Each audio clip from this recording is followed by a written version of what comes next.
It's Jonesy and Amanda's cutting room floor. Yeah, yeah, yeah. It's Jonesy and Amanda's cutting room floor. Yeah, yeah, yeah. You've heard of 3D, then there was 4D. What did 4D involve? 4D involved spray and water and stuff, I think. Yes, 4D movies and stuff. I remember going to a Shrek experience at one of the Disney things, and water would spurt out from the seat in front, so you're covered in as if something had blown water over you.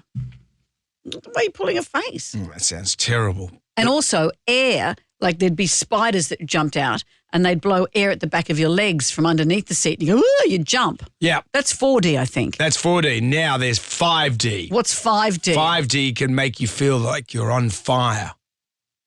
Well, 5D has started in China. They've pioneered a 5D theatre, including 2 more dimensions.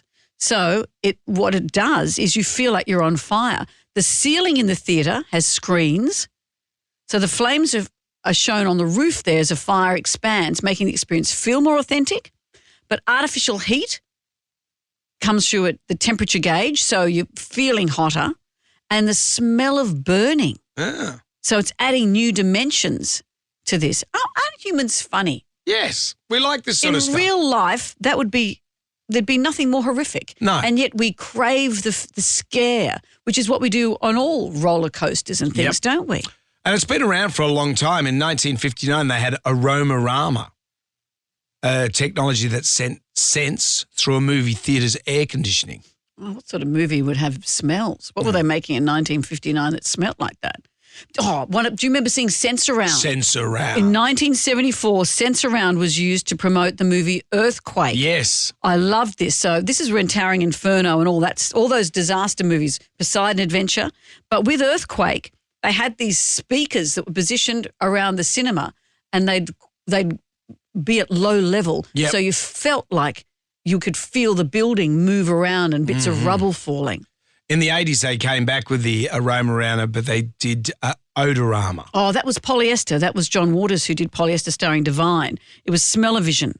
Yeah. So I went and saw this. You scratch and sniff a card to correspond to certain scenes in the film. As the director himself said, I actually got the audience to smell poo because you scratched and sniffed and got a smell of poo. Right, okay. Well, that's... Because normally if you smell that on your shoes, you don't go, oh, what a theatre experience. like, say, if you see an Adam Sandler's movie, you just... The whole thing has You don't need to stench of smell poo. anything, do you? It's kind of interesting, isn't it? I don't know. I just want to see a movie. I'm not really jazzed about 3D. Aren't you? Well, 3D kind of came and went. Remember when our kids were younger, every movie was 3D. Yep. And you'd go along and you'd put the glasses on. Well, I think we even had glasses at home because we had a TV. A lot of TVs had that ability to be 3D. Never used it. And 3D now, very few movies. I think Avatar is probably the only 3D movie. And you don't know how much is 3D at home. The technology was there, but no one was that fast. No. I remember seeing Jaws 3 and that was in 3D. What was the storyline? Shark take on man? Yeah, it was a shark broke into like a SeaWorld type amusement park. Right. But there was constant spear guns coming towards you and a dismembered limb comes towards you. Did it work? Yeah, like it was 3D-ish, yes. I guess these days because movies come out in the cinema, but most people are going to watch them at home, so there's no point in making them 3D. Yeah. Because you're going to get more bang for your buck if they get streamed on various services. So you may as well just make them normally 2D in the first place. Yeah. I don't know if you'd watch pornography on 3D.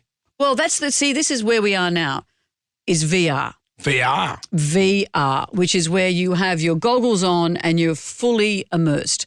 We had a set of this for the kids only a couple of years ago, really, and there was skiing. There was an underwater one where a whale comes so close to you. And the skiing one, people would fall over. They'd fall into Jack's chest of drawers. We had it set up in his bedroom. It's so real. And I think that's probably where the pornography is going to come in. That's where it's going to come in. Yeah, that's where people are going to be most interested. And will you get all fluid over you then? Well, I don't know. Think, gee, this technology is great. This and you is take off great. your goggles and you go, hang that's on a shame. minute. What's happened here? What's happened here? It's the future. Well, yeah. Good luck, everyone. Okay, kids, that's it for today. Come back tomorrow for more Jonesy and Amanda's cutting room floor.